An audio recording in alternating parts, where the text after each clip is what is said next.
아니 하나님을 믿음으로 크게 기뻐하니라. 아멘. 하나님의 말씀입니다.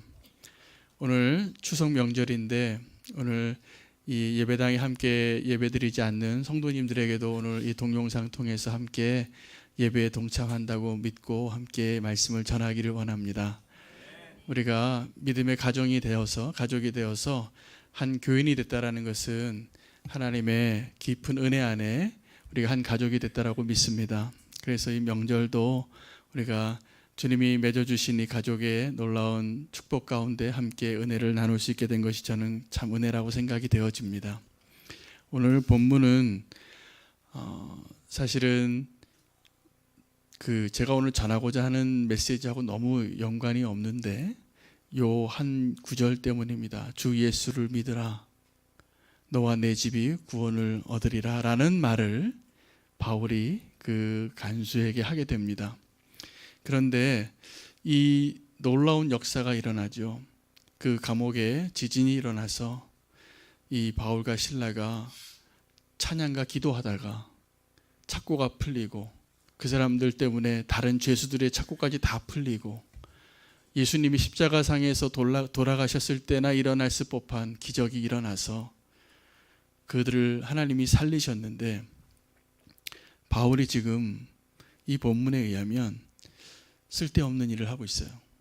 하나님이 그렇게 기적까지 일으켜서 옥토를 움직이고 옥문을 다 열고 기적의 기적을 베풀어서 그 바울과 실라 그 찬양하는 그 소리를 들으시고 응답하셔서 그를 꺼내려고 하는데 바울은 지금 하나님의 그 놀라운 기적을 헛수고로 만들고 도망가지도 않고 그 자리에서 그 간수를 살리려고 한 것입니다. 돌이켜보면 오늘 이 간수와 이 사도 바울과의 만남을 하나님이 언제부터 계획하셨을까? 제가 이 본문을 거꾸로 거슬러 올라가 보니까 너와 내 집이 구원을 얻으리라 한 가정을 구원하기 위한 하나님의 섭리가 어디서부터 시작이 됐을까? 사도행전을 뒤적이다가 놀라운 은혜를 받았습니다. 그 놀라운 은혜는 사도 바울이 원래 아시아에서 복음을 전하려고 하는데 성령님께서 막으시는 거예요. 그래서 이 아시아에서 복음을 전하는 것을 성령님께서 막아서 가지 못합니다. 그래서 무시아에서 비두니아로 가려고 하다가 드로아에 가서 머무는데 드로아에서 환상을 봐요. 그리고 환상을 보는데 마게도냐 사람이 손짓을 하는 겁니다. 우리로 건너와서 우리를 도우라. 자, 이 드로아는 어디냐면 터키의 서북부에 트로이 목마가 있었던 그 지역이거든요. 드로아가. 그래서 이 아시아의 끝에서 유럽으로 건너가려면 바다를 건너가야 돼요. 그런데 원래 이 바울은 유럽으로 건너갈 생각이 없고 그 지금의 터키 지역에서 아시아에서 복음을 전하려고 하는데 마케도니아 사람이 환상 중에 나타나서 건너오라고 하니까 간 거예요. 가서 처음 도착해서 만난 사람이 루디아라는 여인입니다. 근데 이 루디아 여인도 이 빌립보가 이 마게도냐 지역의 첫 번째 가는 제일 큰 성인데 그곳에 그 루디아의 집이 교회가 돼요. 교회가 돼요. 그래서 오늘 제가 나누고자 하는 게 너와 내 집이 구원을 받으리라 할 때 그 너와 내 집이 어떠한 의미인지를 오늘 같이 좀 나누려고 합니다. 그 루디아의 집에 다 구원을 받습니다. 그리고 그 루디아의 집이 초대교회 같은 거예요. 그 집이 교회예요. 그리고 그 가정이 교회였어요. 그래서 그 루디아의 집에 구원이 임합니다. 그 루디아의 집에서 거하다가 강권해요. 이 루디아가 은혜를 받고 사람들이 보니까 이 루디아한테 은혜를 많이 받은 겁니다. 그래서 그 루디아의 집이 교회가 됐는데 이 루디아의 집에서 지내다가 회당에 가다가 한 여종을 만나는데 이 여종이 귀신 들린 여종이었습니다. 근데 이 여종이 정말 영험해서 바울이 누군지를 아는 겁니다. 그래서 이렇게 말을 해요. 이 사람들은 지극히 높은 하나님의 종으로 구원의 길을 너에게 전하는 자라라고 외쳐요. 누가요? 귀신 들린 여종이. 근데 이 말이 맞는 말이잖아요. 그리고 칭찬하는 말이고 좋은 말인데 이 여종이 귀신이 들려서 계속 바울을 쫓아다녀서 이 좋은 말을 계속 들으니까 괴로운 거예요. 그러니까 여러분, 이 본문을, 이 상황을 이 여종이 어떻게 괴롭혔냐면 좋은 말로 고문하는 거예요. 계속 좋은 말로 당신 하나님의 존귀한 자고 하나님의 말씀을 선포하는 귀한 종입니다라고 계속 얘기하면서 쫓아가면서 괴롭히는 겁니다. 바울이 괴로워서 나중에 이 여종에게 명령하죠. 귀신에게 명령했습니다. 이 여종에게 한 것이 아니라. 그래서 이 여종이 귀신에게 노임을 받는 거죠. 그 바울이 그 여종의 그 상황을 회복시켜주고 치유해주고 자유케 해준 것이 은혜 아닙니까?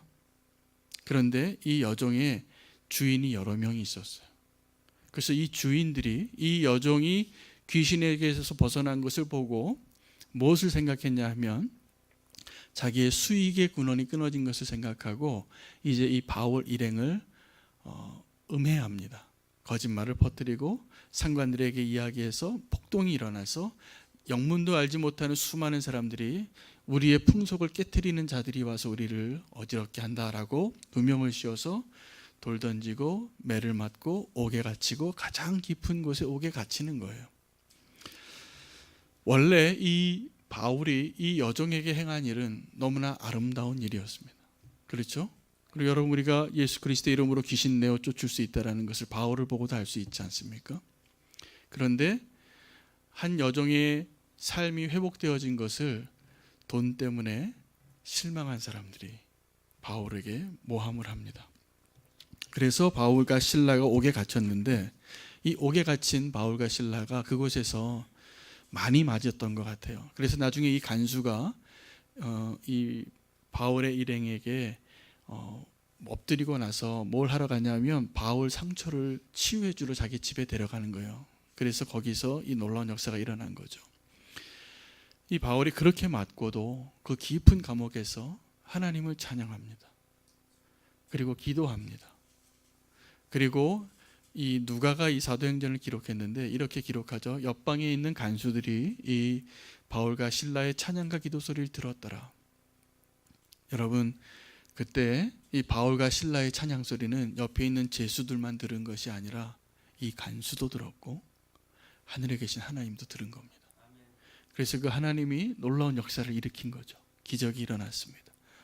그래서 옥토가 흔들리고 옥문이 열리고 착고가 사슬이 다 풀려지고 다 죄수들이 자유하게 된 거예요. 그런데 이 책임이 있지 않습니까? 이 간수는 책임감 있는 사람이었던 것 같아요. 그래서 그가 자결하려고 할 때 바울이 외칩니다. 너의 몸을 상하게 하지 마라. 우리가 다 여기 있다. 한 명도 도망가지 않았다. 그리고 불을 달라고 해서 가보니까 그분들이 있는 거예요. 찬양하던 사람들이 상처는 얻어맞은 대로. 그리고 놀라운 고백을 하죠. 이 간수가 어떻게 해야 내가 구원을 받습니까? 그때 이 바울이 이제 놀라운 이 말을 한 겁니다. 주 예수를 믿으라. 그리하면 너와 내 집이 구원을 얻으리라입니다. 오늘 이 말씀을 붙잡는 추석 명절이 되기를 원합니다. 주 예수를 믿으라. 그리하면 너와 내 집이 구원을 얻으리라입니다. 여기서 집은 두 가지 의미가 가능합니다. 첫 번째는 가정을 얘기하는 거죠. 내 부모님, 내 형제자매, 내 자녀를 말하는 그 한 집에 같이 사는 사람들이 너와 내 집에 해당하는 사람들이 될 것입니다.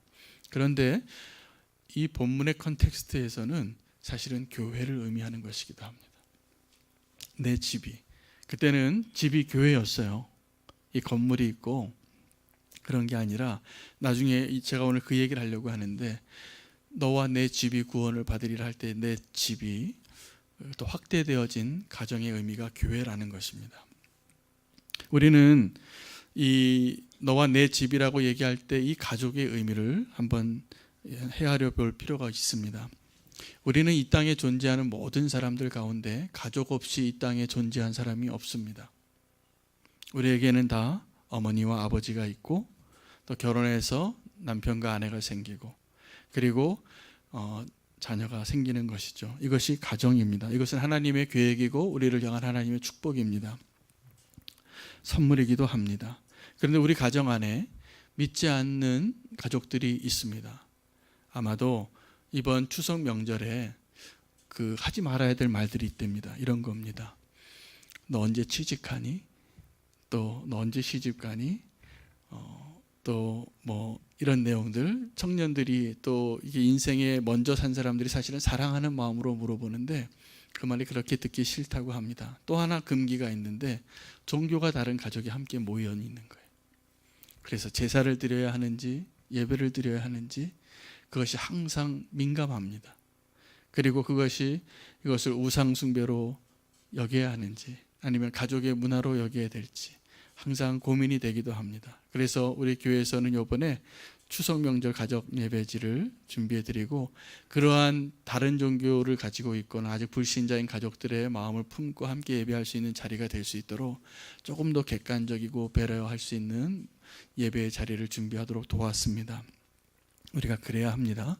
그리고 길게 보셔야 됩니다. 그래서 사랑으로 섬기고 지혜롭게 그 사랑으로 가족들을 품어야지 너와 내 집이 구원받는 놀라운 역사가 가능하다고 믿습니다.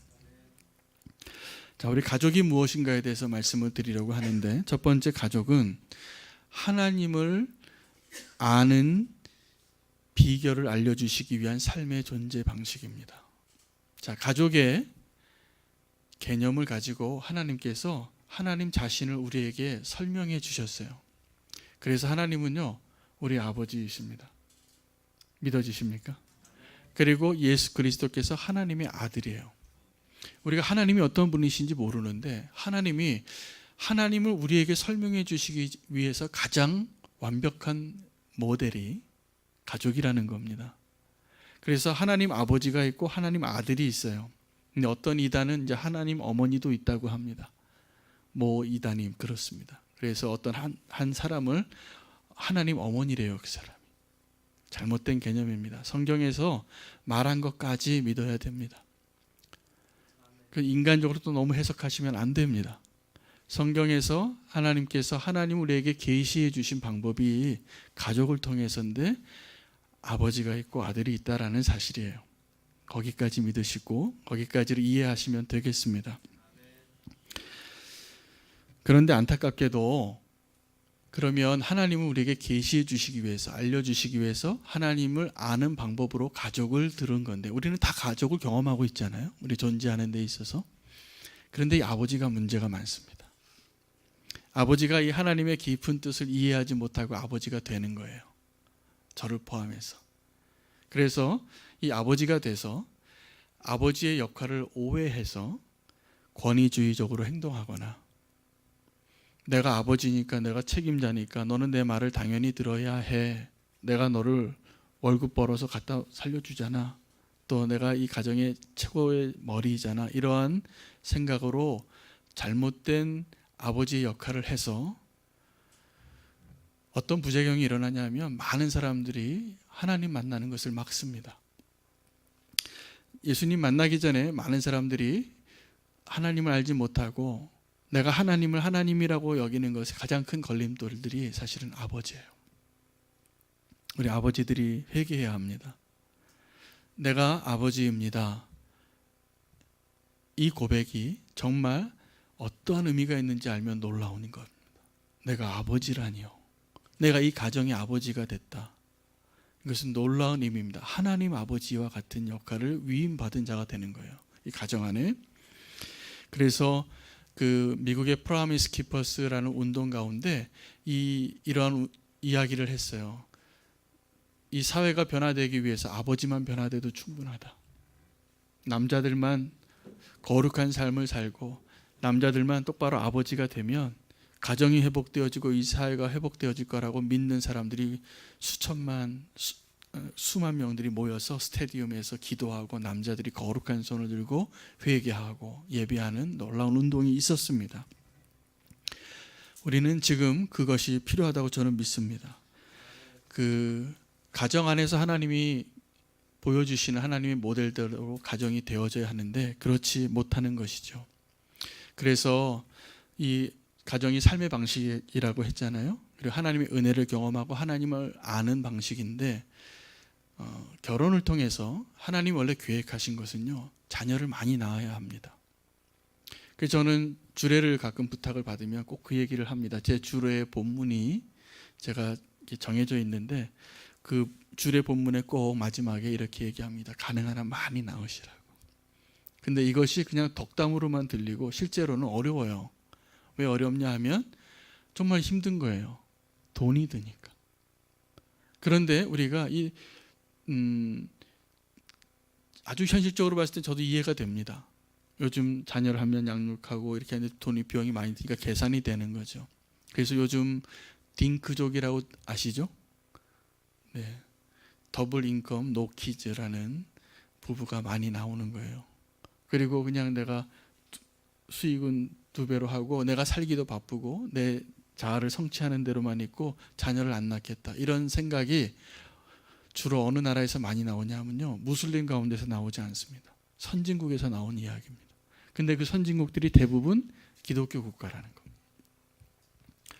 너무 마음 아픈 이야기죠. 원래 하나님 우리에게 가정을 주시고 그 가정이 원래 하나님의 계획이 원래 하나님 아버지를 알고 우리가 자녀를 많이 낳는 것이 성경적인 가정의 모델인데 우리가 그것을 많이 왜곡시켰다는 것입니다. 그리고 두 번째, 이 가정에 대해서 꼭 알아야 될 것은, 가정이 존재하는 이유는 사람은 가정 안에서 보호받고 공급받고 안전할 수 있기 때문에 그렇습니다.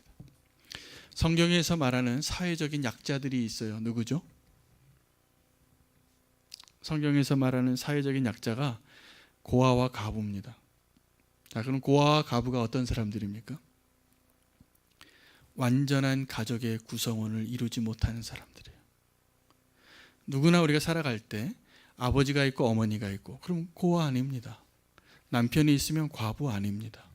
그런데 어머니나 아버지가 없거나 남편이 없으면 사회적인 약자가 되는 거예요. 근데 하나님은 고아의 하나님이시다라고 말씀하세요. 하나님은 과부의 하나님이시다라고 말씀하세요. 무슨 얘기냐면 온전한 가정을 이루지 못하고 그래서 깨어진 약자들을 하나님이 친히 그 자리를 내가 대신해 주겠다, 내가 공급해 주겠다, 내가 도와주겠다, 이러한 하나님의 의도가 있는 것입니다. 성경에는 이런 깨어진 가정들이 꽤 나옵니다. 성경 인물 가운데 사사기에 입다라는 사사가 나오는데, 이 입다가 출신 배경이 별로 좋지 않아요. 어머니가 기생이었어요. 어머니 기생에 낳은 아들이기 때문에 그 아버지는 여러 아들이 있었는데 그 아들들이 이 입다를 왕따시킵니다. 그리고 천대하게 됩니다. 그리고 멀리 쫓아버립니다. 그래서 쫓겨나서 이 입다가 나쁜 친구들과 함께 싸움의 기술을 익혀요. 그래서 용맹한 군인이 됐을 때 정말 이 이스라엘 민족에게 위기가 오니까 이 싸움에 나가서 우리를 이끌 장군이 없는 거예요. 특수부대원이 필요했어요. 그래서 이 불량아 중에서 한 명이 입다를 불러오는데, 너희가 나를 내쫓을 때는 언젠데 이제 나를 또 불러서 부탁하느냐. 그렇게 말하고 나중에 입다가 사사가 됩니다. 그 이스마엘의 이야기도 우리는 기억해야 할 필요가 있습니다. 아브라함의 원래 믿음의 자손은 이삭을 통해서 이어지지만 이스마엘은 하갈이 낳은 아들이었어요. 근데 이 하갈이 종이었는데 그 기다리지 못해서 먼저 아들을 좀 만들고 싶어서 먼저 아들을 낳은 거죠. 여종이 아들을 낳으니까 이 여종이 진짜 여주인을 무시합니다. 그런데 이 사례가 이 하갈을 대하여 어떻게 했다라고 기록하고 있냐면 학대했다 그래요. 학대. 믿음의 어머니, 만민의 어머니였던 이 사례가 이 하갈을 학대합니다. 그래서 하나님이 어떻게 하시냐면 아브라함이 그 사례가 하갈을 학대하는 것을 보고 또 나중에 이 이스마엘이 이삭을 동생이니까 막 괴롭히는 걸 보고 내쫓아요. 집을 내쫓는데 그 내쫓은 집에서 이 싸가지고 갔던 물과 음식이 다 떨어지고 이제 죽을 때가 된 거예요. 그래서 자기 아들이 죽는 걸 못 보니까 돌 하나 던질 거리에 아들을 놔두고 통곡을 합니다. 그런데요, 놀랍게도 하나님이 그 울음을 들으세요. 그 소리를 들으세요. 마치 오늘 본문에 그 바울과 실라가 그 감옥에서 기도하고 찬양했던 소리를 들으셨던 것처럼 기적을 베풀어 주신 거죠. 하나님께서 이 하갈과 이스마엘의 울음을 듣습니다. 그리고 축복해 주세요. 너도 큰 민족을 이루겠다. 다시 돌아옵니다. 야곱의 집안은 어떻습니까? 야곱의 집안은요, 야곱이 부인이 4명이었잖아요. 행복할까요? 저는 절대로 그렇게 생각하지 않습니다. 그것처럼 지옥이 없을 겁니다. 여자들의 질투가 대단하거든요. 그런데 그 4명의 아내를 거느리고 사는 게 기적이에요. 그 4명의 아내를 거느리고 살고 이 야곱은 그 12명의 아들을 얻게 되는데 그 이스라엘이 되죠. 절대로 행운아가 아니라 4명의 아내 그리고 그 4명의 아내가 낳은 자식들과 함께 한 집을 이루는 것은 재앙입니다. 제가 오늘 성경에 나오는 깨어진 가정에 대한 이야기를 한 것입니다. 입다와 아브라함의 집안, 야곱의 집안 다 깨어진 가정이에요. 얼마 전에 제가 한 이야기를 들었는데 어느 가정에서 13살 난 아들을 입양을 했대요. 너무나 예쁜 아들인데 입양을 하면은 원래 가장 좋은 입양은 어렸을 때 할수록 좋습니다. 그래서 내가 낳은 자식같이 키우면 좋은데 그 집안에서는 13살이나 된 초등학교 6학년 된 남자아이를 입양한 거예요. 근데 이 새 엄마가 이제 입양한 아들의 옛날 사진첩을 보고서 눈물을 흘려요. 펑펑 흘려요. 왜냐하면 이 아이는 13년 동안 살아오면서 항상 외로운 아이로 혼자 있었던 거예요. 주변에 친구가 없어요. 그래서 이 아이의 삶이 상상이 돼서 이 엄마가 눈물을 흘린 아주 좋은 엄마였어요. 근데 이 눈물 흘리는 엄마를 보면서 이 13살 난 아들이 자기도 울고 싶은데 눈에는 눈물이 가득한데 울지를 못해요. 너 왜 울어? 왜 안 우니? 그랬더니 원장님이 무슨 일이 있어도 울지 말라고 그랬어요. 그렇게 말했다는 거예요.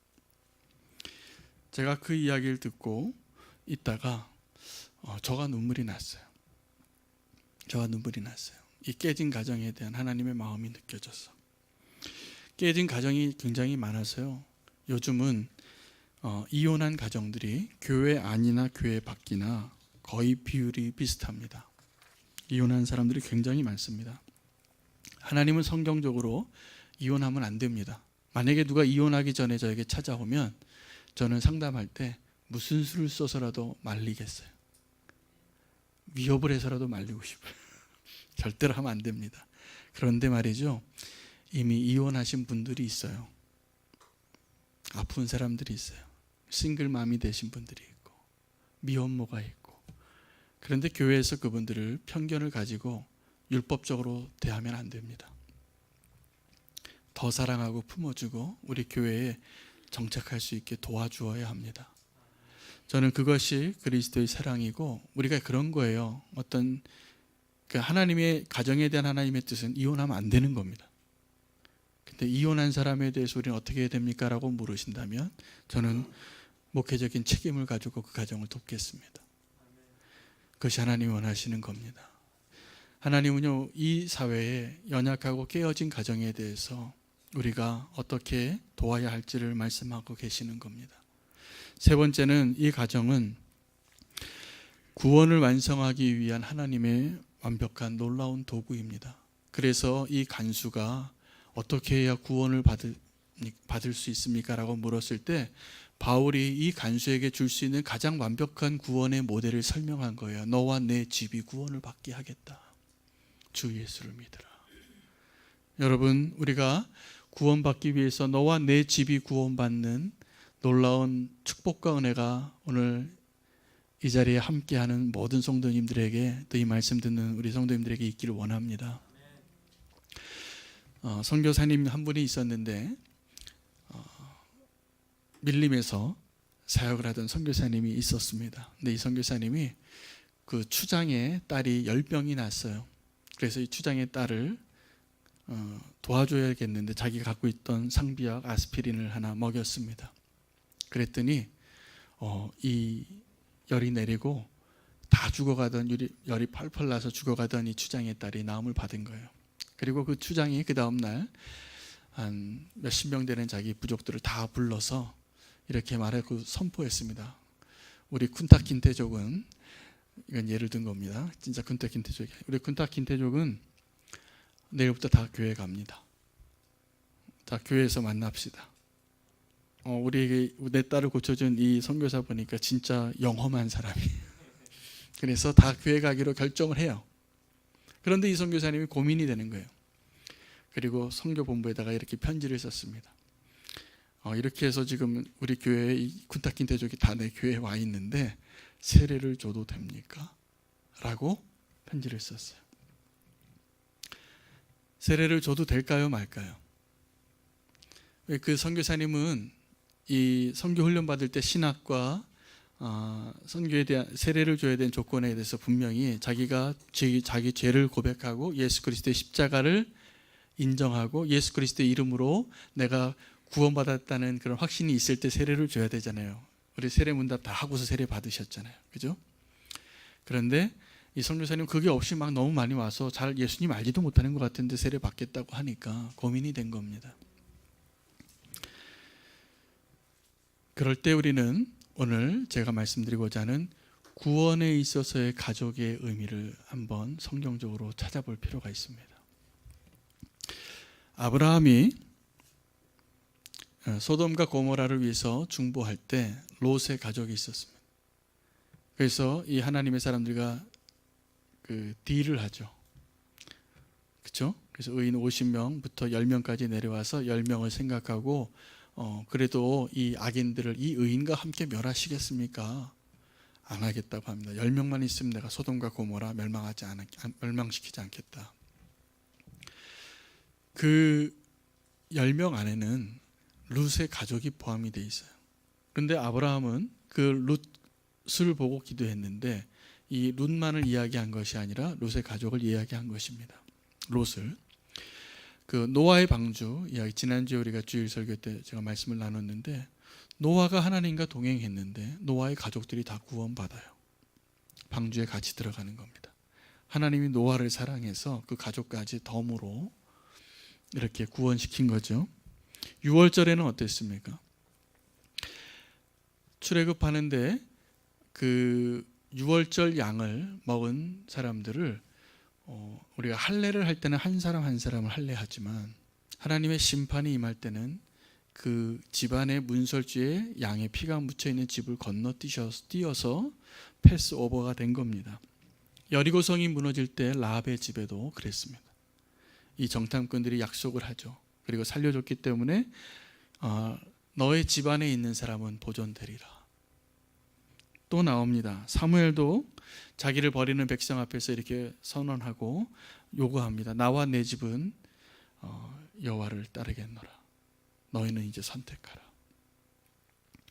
이 모든 예화들, 오늘 노아, 아브라함, 6월절, 기생, 라합, 사무엘 집안 다 포함해서 하나님이 구원하시기를 원하는 구원의 방식이 우리가 신약에 와서 이것을 한 사람의 죄의 고백과 회심의 조건을 달아서 그렇지 사실은 가족이라는 것은 성경적으로 확대된 나예요.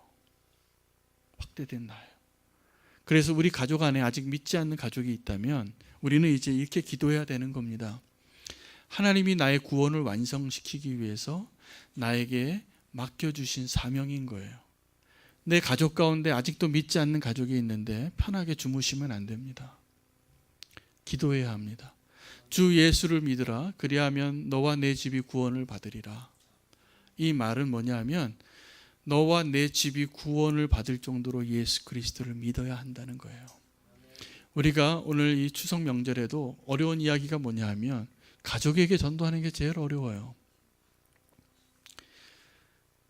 그냥 내가 연장자이기 때문에 아니면 내가 아버지이기 때문에 아니면 내가 종손이기 때문에 우리 이제 다 이렇게 하자라고 얘기할 때 예수 믿자고 했을 때 그 사람들이 다 동의할 수 있는 삶을 살았느냐는 거예요.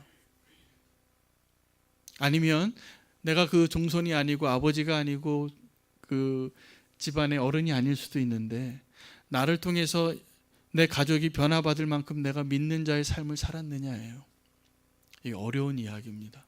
길거리 나가서 전도하는 게 쉽지 내가 이 가족에게 전도하는 게 더 어렵습니다. 그런데 주 예수를 믿으라는 어떤 말이냐면 이 가족들이 예수 믿을 수 있을 정도로 예수를 믿으라라는 사실이에요.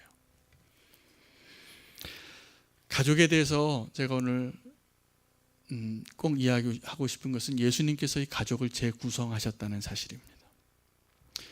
그래서 오늘 이 구약에서는 이 가족의 단위가 세 가지 의미가 있는데, 첫 번째는 하나님을 알 수 있는 가장 확실한 존재 방식인 거예요. 아버지가 있고 형제가 있고 남편이 있고. 그래서 이 가족 안에서 우리가 하나님을 알 수 있는 겁니다. 두 번째, 가족이 우리에게 은혜가 되는 것은 이 가족이 있어야지 우리가 안전하고 공급받고 또 지킴을 받을 수 있는데, 가정을 떠난 사람이 존재하는 것을 우리는 외면하지 말아야 된다는 겁니다. 그래서 과부와 고아를 우리가 돌볼 수 있는 그러한 하나님의 명령이 우리에게 있는 거죠. 세 번째는 하나님께서 우리를 구원하시기 위해서 가장 완벽한 방식은 가정 전체가 다 구원받는 겁니다. 여러분, 이것이 안타깝지 않으세요? 우리 가족 가운데 나만 구원받고 내 어머니가 구원 못 받아요. 나만 구원받고 내 동생이 구원 못 받아요. 하나님은 그런 구원이 아니라 내가 구원받은 것을 통해서 내 가족들이 다 구원받게 하는 역사를 이루실 것이라는 것이에요. 그것을 위해서 우리가 기도하고 그런 삶을 살아야 한다는 말씀입니다. 그게 이제 구약에 있어서의 가정의 가족의 의미인데, 신약에 와서 예수님께서 이 가족에 대한 이야기를 좀 바꾸고 있습니다. 왜냐하면 예수님이 이 땅에 오셨을 때, 하나님의 아들이 이 땅에 오셨을 때 예수님이 동정녀 마리아에게 나시고 육신의 아버지가 요셉이고 어머니가 마리아인데 동생들이 있었어요.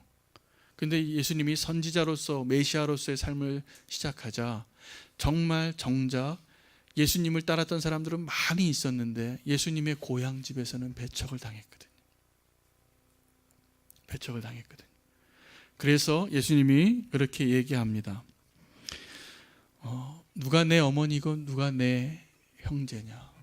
그들이 문 앞에 찾아왔거든요. 기적을 행하고 메시아인 것을 드러내고 많은 사람들이 예수님을 따르자 사람들이 고향에서 형제들이 찾아온 거예요. 근데 그때 예수님이 이렇게 얘기합니다. 내 혈육의 어머니, 내 혈육의 형제가 내 형제가 아니라 아버지의 뜻을 행하는 자가 내 형제요 내 어머니니라 라고 말씀하셨어요. 그런 의미에서 본다면 교회는 하나님이 허락하신 확장되어진 너와 내 집이 구원을 받으리라 라고 말하는 그 집에 해당된다고 말할 수 있겠습니다. 너와 내 집에 해당하는 겁니다. 이전에 제가 소속되어 있던 한 단체가 있는데, 그 단체는 서로 지체들을 부를 때 형제님, 자매님 이렇게 부르는 단체예요. 지금도 그렇게 부르고 있습니다. 그런데 초창기에 그 단체가 우리나라에서 사역을 할 때 이 목사님들이 그 단체에 들어가서 은혜는 받는데 그 호칭에 적응이 안 되는 거예요. 나이가 많으신 분들이 적응이 안 돼요. 우리나라는 이 서열이 분명하잖아요. 감히 나이가 젊은 사람이 형제님, 자매님 이렇게 부르는 것이 굉장히 무례하고, 그런데 그 단체에서는 이 본문 때문에 이걸 확실하게 믿고 더 확장되어진 가정으로 그 공동체를 세우고자 했던 것이었어요. 그래서 그 교회에서, 그 단체에서는 그냥 장로님에게도 형제님이라고 부르고 목사님에게도 형제님이라고 부르고 다 계급장을 떼는 겁니다. 그리고 형제 자매가 돼서 아름답게 주의 은혜를 더 누렸던 그런 단체가 있었습니다. 지금도 아름답게 사역하는 단체입니다. 우리에게 이 교회가 그렇게 형제 자매가 될 수 있는 교회가 되기를 저는 소망합니다. 인간적으로 이렇게 친해지는 것을 뛰어넘어서 정말 그리스도 안에서 형제요 자매가 되면 진정한 사랑으로 하나님의 구원을 서로 맛볼 수 있는 놀라운 축복의 단위가 되는 것입니다.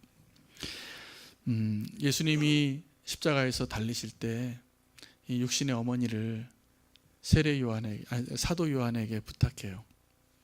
어머니 보세요, 아들입니다. 그리고 사도 요한에게 부탁합니다. 내 어머니니라. 그렇게 말하고 돌아가셨어요. 여러분, 그 예수님이 확장되어진 가정을 이제 부탁한 거죠, 자기 제자에게. 그래서 놀랍게 그 예수님의 부탁 때문에 요한이 바뀌어요. 원래 요한이 어떤 사람이냐 하면 요한과 야고보가 별명이 있었는데 우레의 아들들이었어요. 한성질했어요. 한성격하고 급하고 뭐 있으면 가장 먼저 불같이 막 이렇게 나서던 그 요한이 끝까지 남습니다. 완전히 사람이 바뀌어요. 그 예수님의 부탁 때문에. 그래서 요한계시록까지 써요. 요한 1, 2, 3서. 나중에 사랑의 사도가 되고 온유한 사도가 돼요. 사랑이 최고입니다. 그렇게 바뀌게 된 것이 예수님께서 그 요한에게 확장되어진 가정에 대한, 가족에 대한 부탁을 했기 때문에 그래요. 저도 오늘 여러분에게 동일하게 부탁을 하고 이 말씀을 맺고 싶습니다. 우리가 서로 교회 안에서 만난 우리 성도들이 내 아버지가 되고 내 어머니가 되고 내 동생이 되고 내 아들이 될 수 있어야 합니다. 그것이 하나님께서 우리의 생존 방식, 우리가 존재하는 방식으로서의 가정보다 더 확대되어진 가정이 되어질 때 이 교회가 하나님의 구원의 방주가 되는 것입니다. 여러분, 만약에 내가 어떤 연약함이 있고 무너짐이 있고 아픔이 있어요. 예를 들면 이렇게 한번 예를 들어 볼게요. 시집간 딸이 가정이 깨져서 어려움이 생겼어요. 그러면 엄마가 그 딸을 받아들입니까? 안 받아들입니까? 받아들입니까? 안 받아들입니까? 받아들이죠. 만약에 우리 교회가 정말 가족과 같은 교회라면 우리에게 그런 아픔이 있을 때 받아들일 수 있는 게 교회여야 돼요. 근데 그것이 두려워서 말 못하고 소문날까 봐 말 못하고 그리고 알게 되니까 소문내고 왕따시키고 그 사람의 과거를 들춰내서 도리어 더 말을 만들고 그건 더 이상 가족이 아닙니다. 그건 가족이 아니에요. 교회는 저는 앞으로 우리 교회가 꼭 그런 교회가 되기를 원합니다. 가족과 같은 교회입니다. 우리의 아픔도 우리의 연약함도 다른 사람들이 만약에 부모는 어떤 것이 부모냐 하면 다른 사람들이 저 사람 죽일 놈이다라고 말할 수 있는 죄를 지어도 부모는 그 사람이 내 아들이면 자기가 대신 누명을 써서라도 살리고 싶은 게 부모의 마음이에요. 하나님이 그런 놀라운 사랑을 어떻게 가능하게 하겠어요? 가족이니까 가능한 거예요. 가족이니까. 가족은 참 놀라운 겁니다. 우리가 부모가 돼서 자녀를 위한 사랑, 그 놀라운 사랑을 어떻게 그렇게 할 수 있습니까? 가족이기 때문인 거예요. 그래서 하나님이 누구인가도 또 우리가 생존하는 방식인가도 이 가족 안에서 말씀하고 계시는 것입니다. 우리에게 가족을 허락하신 하나님을 찬양하여야 합니다. 우리가 그런 가족 안에 있잖아요. 아멘이죠? 그런 가족을 허락하신 하나님을 찬양하고 그리고 우리 교회가 그런 가족과 같은 교회가 되는 것이 오늘 우리의 기도 제목입니다. 기도하겠습니다. 하나님, 오늘 추석 명절을 맞이하여 정말 하나님이 원하시는 가정을 세우기 위하여서 우리가 어떻게 기도해야 하는지 말씀해 주시니 감사합니다. 믿음의 가정을 허락하여 주시옵소서. 오늘 주님이 말씀하신 그대로 그 가정의 원형이 우리 가정 안에 이루어지기를 원하고 우리 교회 안에 이루어지기를 원합니다. 주 예수를 믿으라. 그리하면 너와 내 집이 구원을 받으리라. 하나님, 우리의 가정을 회복시켜 주시고 깨어지고 상처받은 그 가정을 치유하여 주시옵소서. 그리고 우리 교회가 그렇게 아름다운 가정이 되어지기를 원합니다. 형제와 자매가 되어지고 한 가족이 되어서 어떠한 허물도 이야기하고 용납되어질 수 있는 놀라운 사랑의 장이 되게 해 주시옵소서. 이 가정을 통해서 우리가 하나님을 더 알기를 원합니다. 그 깨어진 가정 때문에 소외되어진 약자들을 돕기를 원합니다. 그 아픔을 함께 나누기를 원합니다. 하나님, 그 놀라운 사랑의 열매들을 경험하게 하여 주시옵소서. 예수 그리스도 이름으로 기도합나이다. 아멘. 아멘. 우리 찬양 한 곡 더 하고